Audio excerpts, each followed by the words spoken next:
Good morning. કેમ છો? મજામાં? આપણે ગણ ચેપ્ટર ભણી રહ્યા છીએ, એમાં આપણે આગળ વધીએ.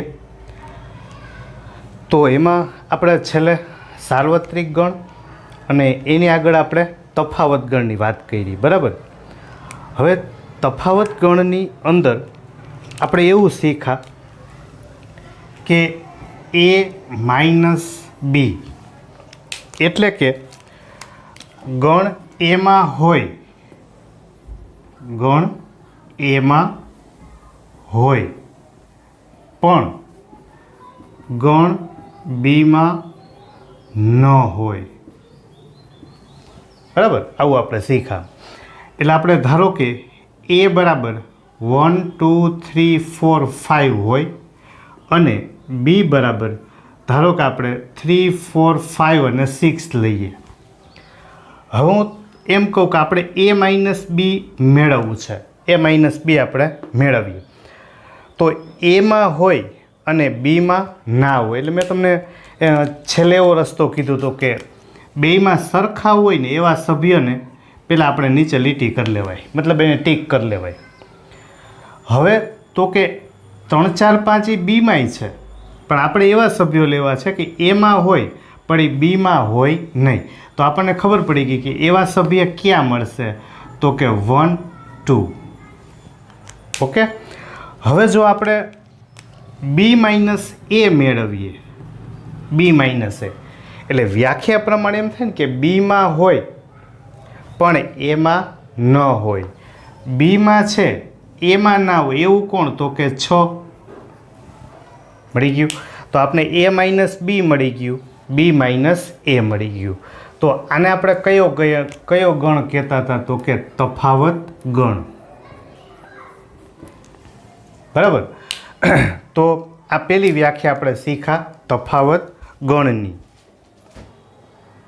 એટલે સાર્વત્રિક ગણની વ્યાખ્યામાં આપણે એવી વાત કરી હતી કે એક કરતાં વધારે જે કાંઈ આપણે ગણની ચર્ચા કરતા હોય, બરાબર, એક કરતાં વધારે ગણની ચર્ચા કરતા હોય તો એ બધા જ ગણ જેમાં આવી જતા હતા એને આપણે કહેતા હતા સાર્વત્રિક ગણ, બરાબર?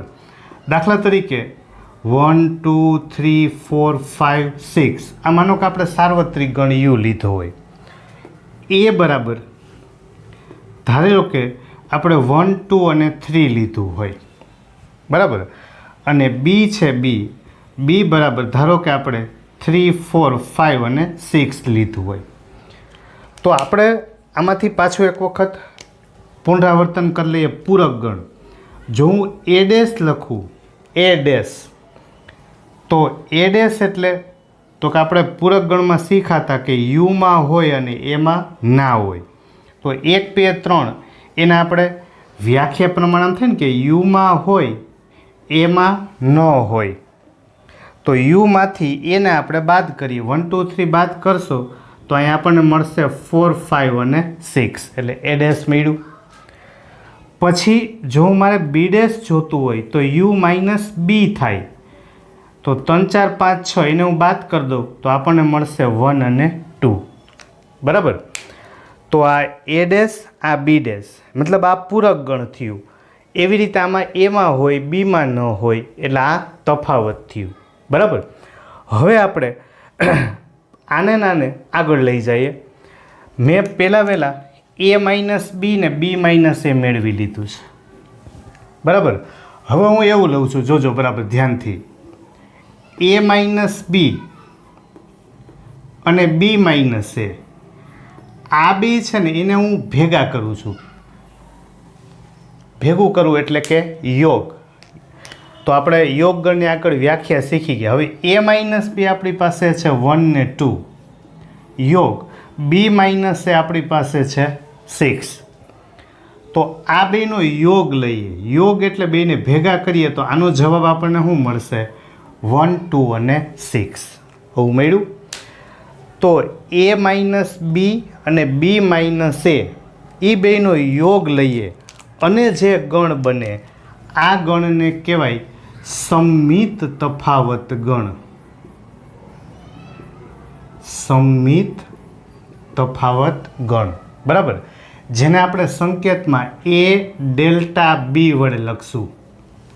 શું લખશું? એ ડેલ્ટા બી.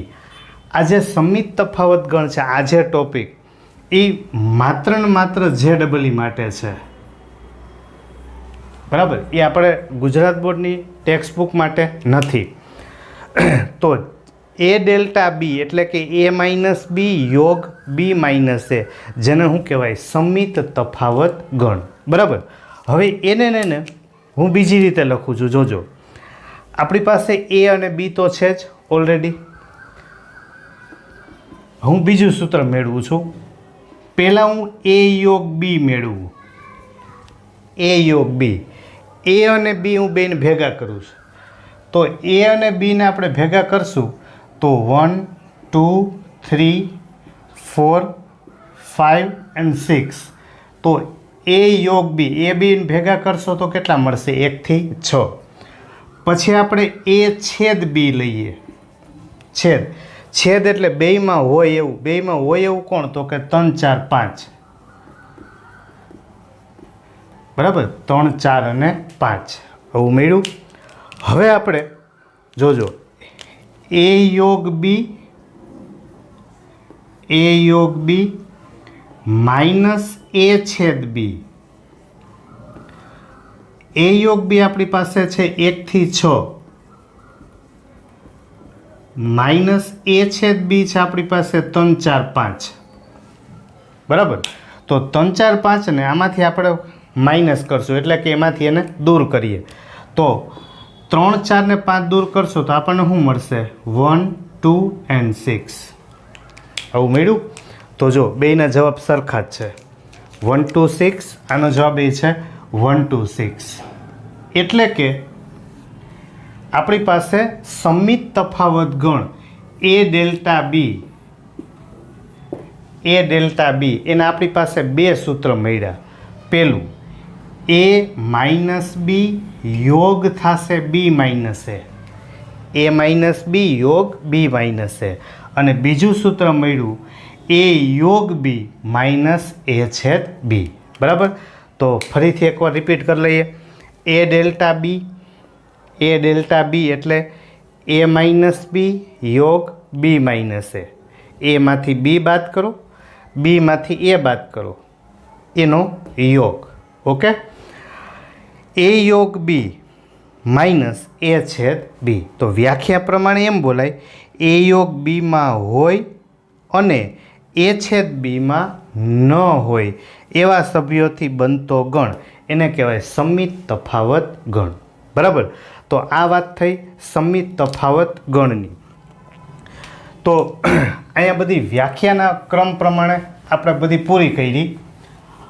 હવે આ ડેશ માટે જે આપણે પૂરક ગણ લખ્યું છે એમાંથી એક બે નિયમો શીખીએ. એક મહાન ગણિતશાસ્ત્રી થઈ ગયો ડ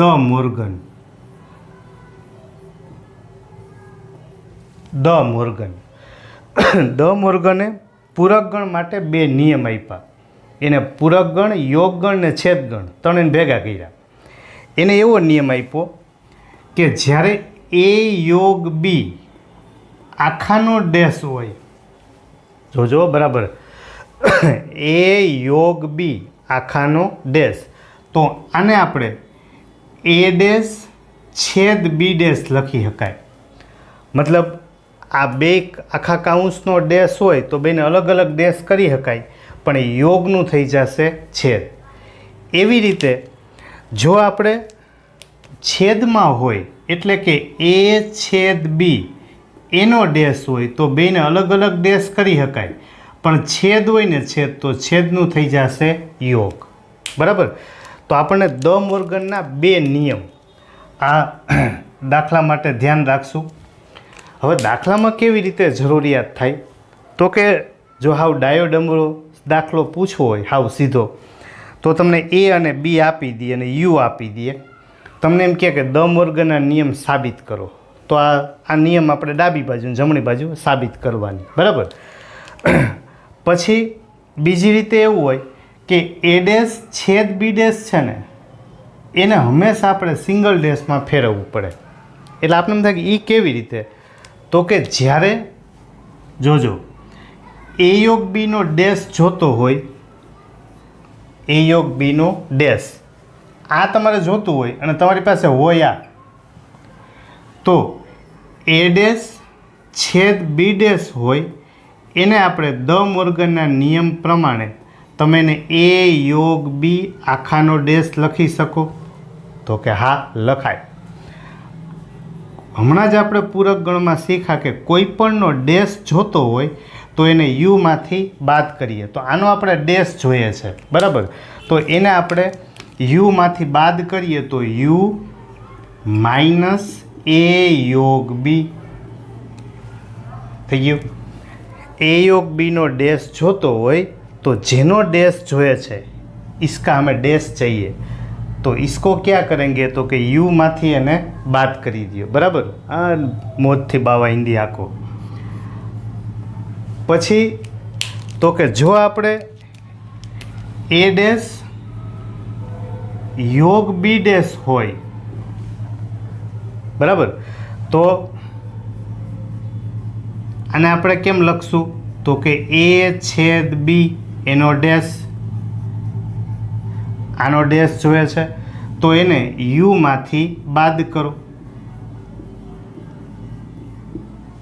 થઈ ગયું? તો ટૂંકી વાત એટલી કે જ્યારે આખાનો ડેશ હશે તો તમે એને u માંથી બાદ કરી શકો, બાકી બાદ થાય નહીં, બરાબર? આ નિયમ આપણને આપ્યા હતા દ મોર્ગન નામના ગણિતશાસ્ત્રીએ. એની આગળ આપણી પાસે બીજા બે નિયમ છે. આપણી પાસે યોગગણ અને છેદગણ એની બે વ્યાખ્યા આપણે શીખી ગયા, બરાબર? તો એના ઉપરથી આપણે નિયમ શીખશું વિભાજન. હવે વિભાજન છે બે ગણના. એક વિભાજન છે યોગનું છેદ પર અને બીજું છેદનું યોગ પર, બરાબર? પહેલું વિભાજન યોગનું છેદ ઉપર અને બીજું છેદનું યોગ પર. હવે યોગનું છેદ ઉપર અને છેદનું યોગ ઉપર આ વિભાજન કેવી રીતે થાય? તો કે જ્યારે આપણી પાસે ત્રણ ગણ હોય, ત્રણ ગણ. પહેલું આપણી પાસે છે યોગ, જોજો એ બી અને સી ત્રણ ગણ હોય. પહેલું નામ છે યોગ, એટલે પહેલી નિશાની મૂકવાની યોગ. કોના પર છે તો કે છેદ પર, એટલે બીજી નિશાની મૂકવાની છેદ, એને કાઉન્સ કરી દેવાનું. રેડી? શું કીધું ફરીથી? યોગનું પહેલી નિશાની કઈ છે તો કે યોગ, કોની ઉપર તો કે છેદ ઉપર. તો આનો જવાબ એવો મળે આપણને કે આ એ યોગ છે, એ યોગ એને ભેગું લેતું જવાનું પહેલાં બી ઉપર, એ યોગ બી, પછી પાછું એ યોગ સી, અને વચ્ચે જે નિશાની હતી આપણી પાસે, વચ્ચે નિશાની કઈ હતી તો કે છેદ, બરાબર? તો લોકો કેમ ગુણાકારમાં આપણે કાઉન્સમાં ગુણતા હોય એની જેમ એ યોગ એને અંદર ગુણી લે, એ યોગ બી, એ યોગ સી, છેદ એમને. હવે આપણે બીજો નિયમ છે, બીજો છેદનું. છેદનું તો પહેલાં આપણે છેદ લેવાનું, એ છેદ બી યોગ સી, કોના ઉપર હતું તો કે યોગ ઉપર, બરાબર? તો આનો આપણે નિયમ લખીએ તો એ છેદ બી બરાબર યોગ એ છેદ સી થઈ ગયું. તો આ બે આપણે વિભાજનના નિયમ મળ્યા. એક યોગ એનું છેદ ઉપર, બીજું છેદનું યોગ ઉપર. આ વિભાજન ક્યારે જરૂર પડે તો કે તમને સાબિત કરવા માટે પૂછાય, અથવા તો સીધું તમને પરીક્ષામાં આવું આપ્યું હોય અને એના બરાબર ખાલી જગ્યાએ આ લખાય. ટૂંકમાં તમારે જ્યારે બે અલગ અલગ વિભાજન છે એને એકમાં ભેગું કરવું છે ત્યારે આપણે આ બે નિયમનો ઉપયોગ કરી શકીએ, યોગનું છેદ ઉપર અને બીજું છેદનું યોગ ઉપર. તો દ મોર્ગન અને બીજો નિયમ થયો વિભાજન. આપણે બધી વ્યાખ્યાઓ પૂરી કરી, બરાબર? એટલે કે આપણે પહેલા ભાગની આખી થિયરી પૂરી કરી. હવે આપણે દાખલાઓ શરૂ કરીએ. એમાં સ્વાધ્યાય 1.1 આપણે ક્રમ અનુસાર જાતા જશું. પહેલાં આપણે ટેક્સ્ટબુકના દાખલા સોલ્વ કરશું, બરાબર? ટેક્સ્ટબુકના થઈ જાય એના પછી આપણે JEEના વધારાના આખો એક સેક્શનના દાખલા બધી ટાઈપના ગણશું, બરાબર? પહેલો દાખલો, એમાં એવું પૂછ્યું છે કે નીચેના જે કંઈ પ્રશ્નો છે એ બધા ગણ દર્શાવે. ગણ દર્શાવે ક્યારે? તો કે આપણે શીખાતા કે નિશ્ચિત સમુદાય, એક ચોક્કસ પ્રકારનો સમુદાય હોવો જોઈએ, બરાબર? તો જો આમાં એમ કીધું કે જે અક્ષરથી શરૂ થતા અંગ્રેજી કેલેન્ડર વર્ષના તમામ મહિનાઓનો સમૂહ. હવે તમે જેથી શરૂ થતા હોય, જેથી એવા આપણે લેવાના છે. તો જેથી શરૂ થતા હોય એવા તમે લખો. તો એક તો જાન્યુઆરી, બરાબર? પછી ફેબ્રુઆરી, માર્ચ, એપ્રિલ, મે, પછી જૂન, પછી જુલાઈ, બરાબર? પછી August, September, October, November, December. એમાં ક્યાંય જે ન આવે. તો જો જેથી શરૂ થતા હોય ને એવા આપણે એક નિશ્ચિત 3 જ નામ મળ્યા. તો નિશ્ચિત સમુદાય થતું હોય તો આપણે એનો જવાબ લખી શકાય કે ગણ છે. બીજું, ભારતના 10 અતિ પ્રતિભાશાળી લેખકોનો સમૂહ. હવે ભારતના 10 અતિ પ્રતિભાશાળી લેખકોનો સમૂહ. હવે અહીંયા એક થોડુંક વિચારવા જેવું થાય. શું કામ એમ? કારણ કે 10 પ્રતિભાશાળી લેખકો છે એ વ્યક્તિ પ્રમાણે અલગ અલગ હોય. મારા મત પ્રમાણે જે 10 લેખક થતા હોય એ તમારા મત પ્રમાણે નહીં થતા હોય. તમારા મત પ્રમાણે બીજા કોઈક 10 થતા હોય. ત્રીજા વ્યક્તિ પ્રમાણે ત્રીજા કોઈક 10 થતા હોય. એટલે કે તમને ચોક્કસ ના મળે કે કયા 10 થાય એવું આપણને મળે નહીં. એટલે કે આ ચોક્કસ ગણ ન થાય. ગણ ન થાય. શું કામ? ચોક્કસ પ્રકારના મળતા નથી. ત્રીજું, દુનિયાના ક્રિકેટના ઉત્તમ 11 બેટ્સમેનોની ટીમ. હવે તમે દુનિયાના ક્રિકેટના ઉત્તમ 11 બેટ્સમેન તમારે લેવાના છે. તો અહીં પાછી એ જ માથાકૂટ થાય. દાખલા તરીકે હું એમ કહું કે કોઈ એક પ્લેયર છે એ મારી દ્રષ્ટિએ ઉત્તમ બેટ્સમેન છે, તો બીજું કોઈક એમ કહે એ તો 1-2 વાર જ મેચમાં આવેલો, તો બીજો ક્યાં એક એવા રમ્યો જ છે, બરાબર? તો ત્રીજો વરી એમ કે આ બેટ્સમેન તો રમ્યો જ નથી ઘણા ટાઈમ થયા. તો આ ચોથો વરી નવો જ આગે એ કે ના આ બેટ્સમેન તો રમ્યો જ. તો એ કે તો તમે નક્કી ના કરી શકો કે આને ઉત્તમ બેટ્સમેનમાં લેવો કે ના લેવો, બરાબર? મતલબ એક નિશ્ચિત નથી થઈ શકતું. એટલે કે જો નિશ્ચિત ના થઈ શકે તો આપણે એમ કહી શકીએ કે ગણ ન થાય. જો આ એટલા માટે શીખીએ છીએ કે આપણે બેઝિકલી સારું તૈયાર થાય કે ગણ થાય કે ગણ ન થાય. 11 બેટ્સમેન વ્યક્તિ પ્રમાણે બદલતા જાય તો તમે ચોક્કસ કહી શકો નહીં. પછી ચોથું, તમારા વર્ગના બધા જ છોકરાઓનો સમૂહ. તો એ તો ફિક્સ જ હોય, બરાબર? તો બધા જ છોકરાઓનો સમૂહ તો આપણે એમાં લખી શકીએ કે ગણ થાય, બરાબર? એના પછી 5મું લખીએ, 100થી નાની બધી જ પ્રાકૃતિક સંખ્યાઓનો સમૂહ. 100થી નાની બધી જ પ્રાકૃતિક સંખ્યા. તો એ તો પ્રાકૃતિક એટલે ધન સંખ્યા. એવી 100થી નાની લેવા જાઓ એટલે આપણે ખબર પડે 1, 2, 3, 4 એમ 99 સુધી હાઈલા જાઓ એટલે 100થી નાની. જો ફિક્સ થઈ ગઈ 1થી 99 નિશ્ચિત સમુદાય થઈ ગયો તો આપણે એમાં લખી શકીએ ગણ થાય, બરાબર? છઠ્ઠું, લેખક મુનશી પ્રેમચંદે લખેલી બધી જ નવલકથાઓનો સમૂહ. તો જો અહીંયા વ્યક્તિનું નામ આપી દીધું. હવે કોઈ એક વ્યક્તિએ લખેલી નવલકથા હોય એ તો નક્કી જ હોય ને, ફિક્સ જ હોય ને, બરાબર? હું સ્કૂલમાં ભણાવું તો નક્કી જ છે કે મારે આ ક્લાસમાં જ ભણાવવાનું છે. એમ આને પોતે લખેલી બધી જ નવલકથા એક નિશ્ચિત સમુદાય થાય એટલે કે ગણ થાય. જો નામ ન આપ્યું હોત તમને એમ કીધું કે લેખકે લખેલી બધી જ નવલકથાઓનો સમૂહ, તો અહીંયા તમારે વિચારવું પડે, બરાબર. એના પછી 7મું, બધા જ યુગ્મ પૂર્ણાંકોનો સમૂહ. હવે બધા જ યુગ્મ પૂર્ણાંકોનો સમૂહ, તમારે બધી કેવી સંખ્યા લેવાની? બેકી સંખ્યા જ. નક્કી થઈ ગયું, નિશ્ચિત સમુદાય થઈ ગયો કે બધી બેકી સંખ્યા જ લેવાની છે, બરાબર. એટલે આપણે એમાં લખી શકીએ કે ગણ થાય. આ પ્રકરણના બધા જ પ્રશ્નોનો સમૂહ, તો એ નિશ્ચિત જ હોય, બરાબર. એટલે તો એ પણ ગણ થાય.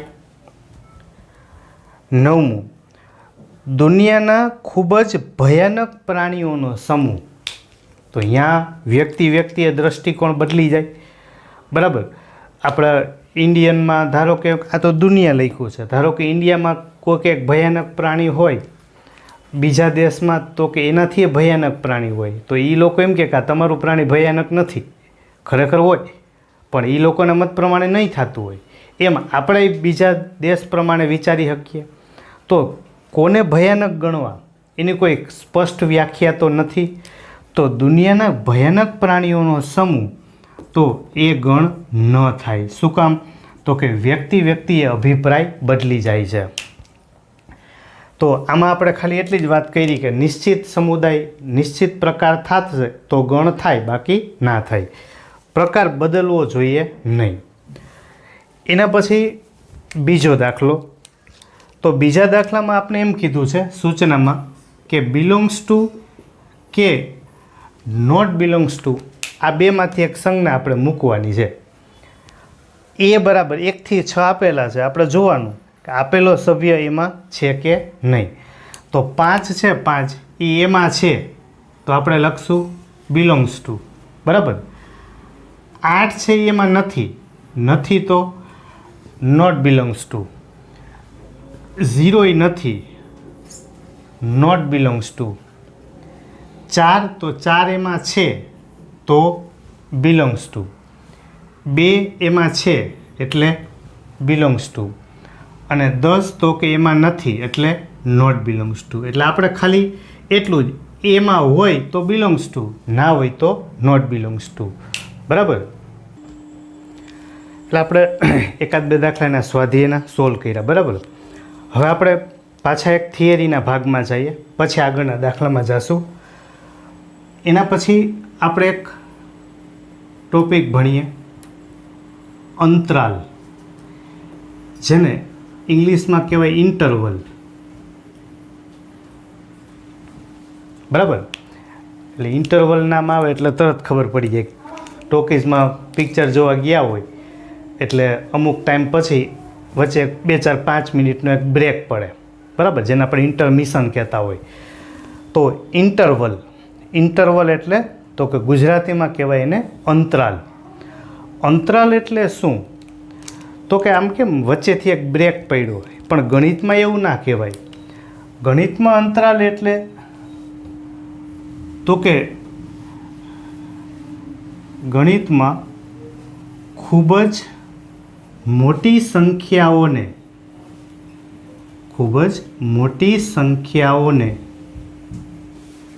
ટૂંકમાં દર્શાવવા માટેની રીત,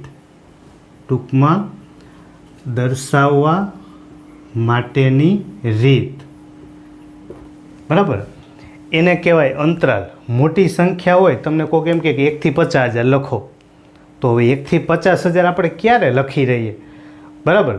એટલે એવી સંખ્યાઓ મોટી છે એને ટૂંકમાં દર્શાવવા માટેની રીત, એ રીતનું નામ શું છે? તો કે અંતરાલ, ઇન્ટરવલ. હવે જે અંતરાલ છે, ઇન્ટરવલ, એ અંતરાલના 4 પ્રકાર છે. અંતરાલના કેટલા પ્રકાર છે? 4. 4 પ્રકારમાં પહેલો પ્રકાર છે, એનું નામ છે સંવૃત અંતરાલ. કેવું? સંવૃત અંતરાલ. સંવૃત છે એને ઇંગ્લિશમાં ક્લોઝડ કહેવાય, જેને આપણે બંધ કહીએ છીએ. એટલે પહેલો અંતરાલ છે ને સંવૃત અંતરાલ, બંધ અંતરાલ. એના પછી બીજો અંતરાલ છે, એનું નામ છે વિવૃત અંતરાલ. વિવૃત છે ને એને કહેવાય ઓપન ઇન્ટરવલ. ઓપન મતલબ ખુલ્લો અંતરાલ. એના પછી ત્રીજું છે, એ બેયને ભેગા કરતું જવાનું. બેયને ભેગા કરીએ એટલે સંવૃત અને વિવૃત. અને ચોથું છે એ છે વિવૃત અને સંવૃત. બરાબર. તો સંવૃત ક્લોઝડ, વિવૃત એટલે ઓપન, અહીંયા સંવૃત વિવૃત, અને વા વિવૃત અને સંવૃત. બરાબર. હવે એમાંથી સંવૃત અંતરાલ એટલે શું? તો કે સંવૃત અંતરાલ એટલે જેમ આપણે ગણિતમાં પેટી કાઉન્સ લખીએ છીએ, મોટો કાઉન્સ, આ એનો સંકેત છે. હવે આનો અર્થ શું થાય? તો કે આની અંદર ધારો કે હું અહીંયા લખું 1 અને અહીંયા લખું 100. બરાબર, 1 અને 100 સંવૃત અંતરાલમાં. તો આનો અર્થ એવો થાય કે 1 આવે, 100 આવે અને તેની વચ્ચેની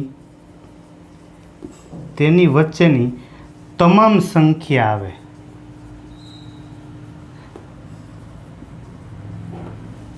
બરાબર. એટલે સાદી ગુજરાતી એવું થયું કે તમને કોક એમ કે 1 થી 100 લખો, એટલે આપણે સંવૃત અંતરાલમાં અહીંયા એકડો લખી દેવાનો અને અહીં 100 લખી દેવાનું. જો એને કે લખાઈ ગયા 1 થી 100. બરાબર. પછી ભલે એ ઘુમરીએ ચડે. 1 હોય, 100 હોય અને એની વચ્ચેની તમામ સંખ્યા લખવી હોય એટલે સંવૃત અંતરાલનો ઉપયોગ થાય. આપણી વ્યાખ્યા મોટી સંખ્યા, હવે મેં તો 1 થી 100 લીધા જ. કોક એમ કે 1 થી 10,000, તો અહીંયા 1 લખાય ને અહીં 10,000 લખાય.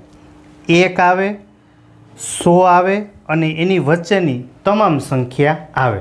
હવે 1 થી 100 વચ્ચે તો અસંખ્ય સંખ્યાઓ તમે બનાવી શકો, પૂર્ણાંક સંખ્યામાં લઈ શકો.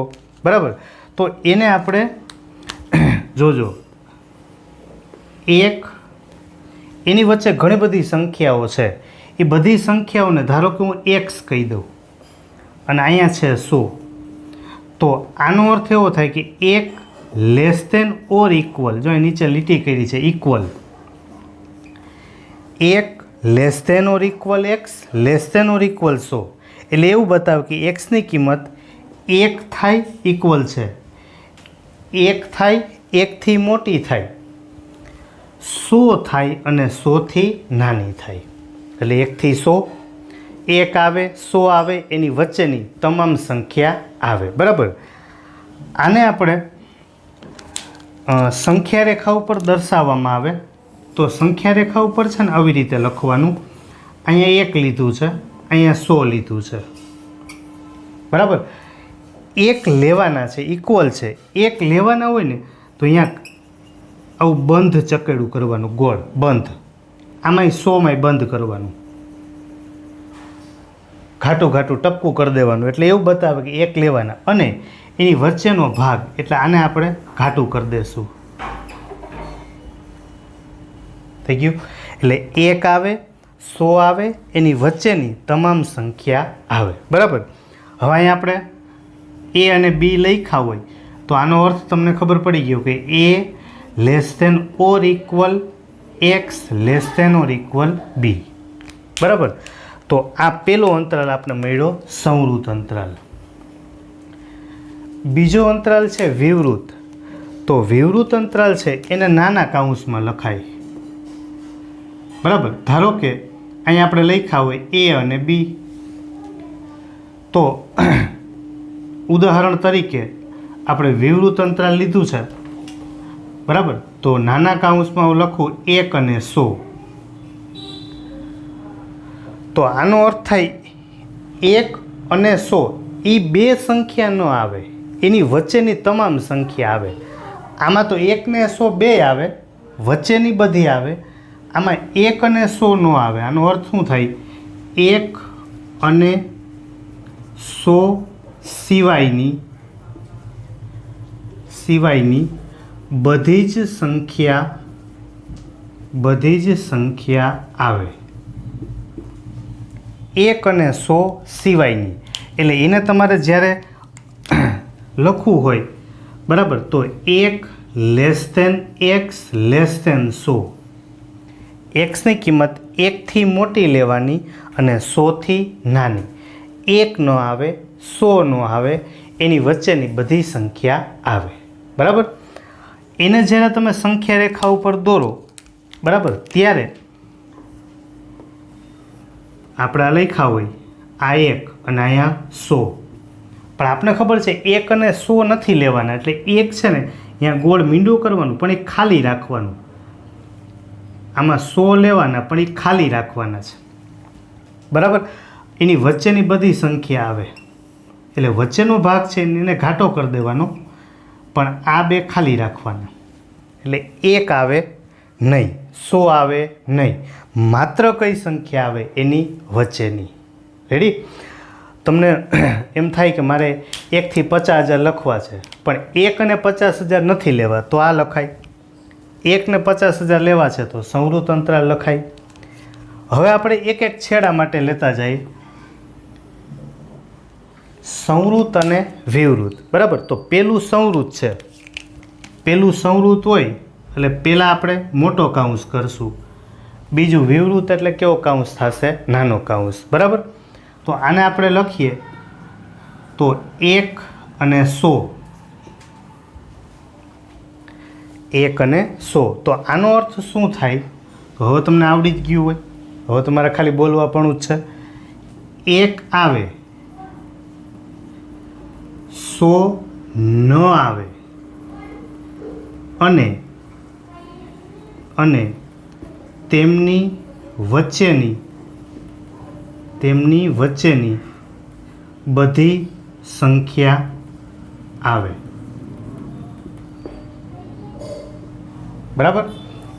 1 આવે, 100 ન આવે, અને તેમની વચ્ચેની બધી સંખ્યા આવે.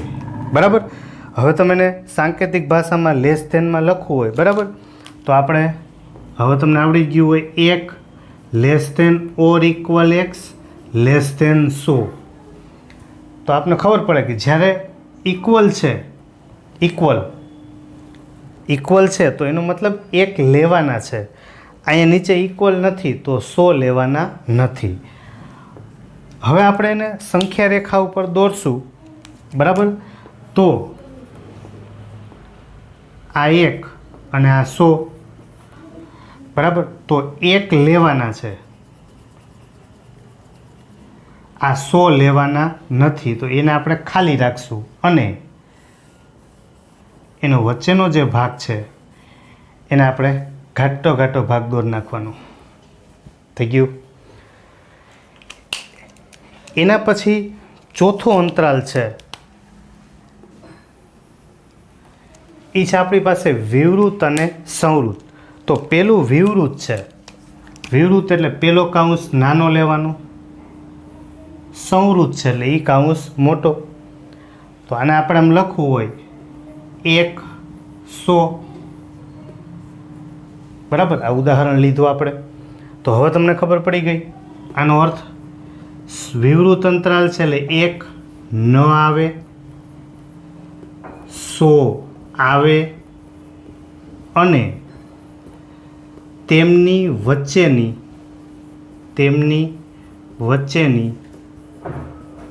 બધી સંખ્યા આવે.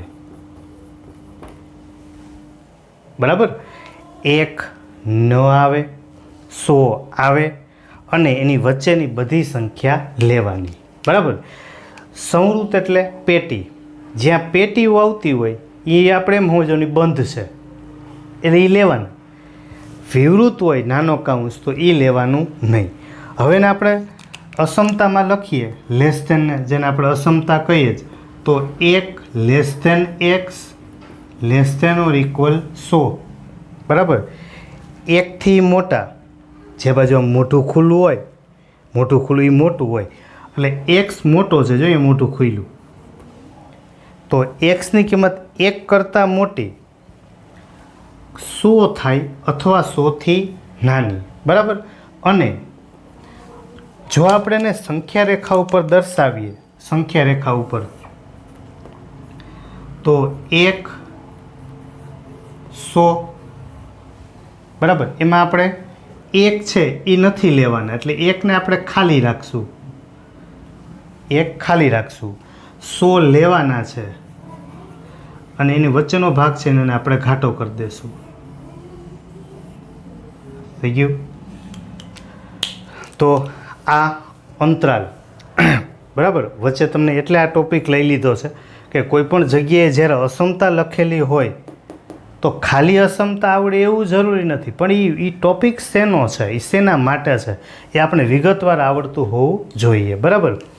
તો અંતરાલ એટલે જેને આપણે કહીએ છીએ ઇન્ટરવલ, એ ક્યારે ઉપયોગ થાય તો કે ખૂબ જ મોટી સંખ્યા હોય ને એને ટૂંકમાં દર્શાવવાની રીત. તો સંવૃત અંતરાલ એટલે ક્લોઝડ, વિવૃત અંતરાલ એટલે ઓપન. સંવૃત એટલે પેટી કાઉન્સ, વિવૃત એટલે નાનો કાઉન્સ, બરાબર. તો આ વાત થઈ અંતરાલની.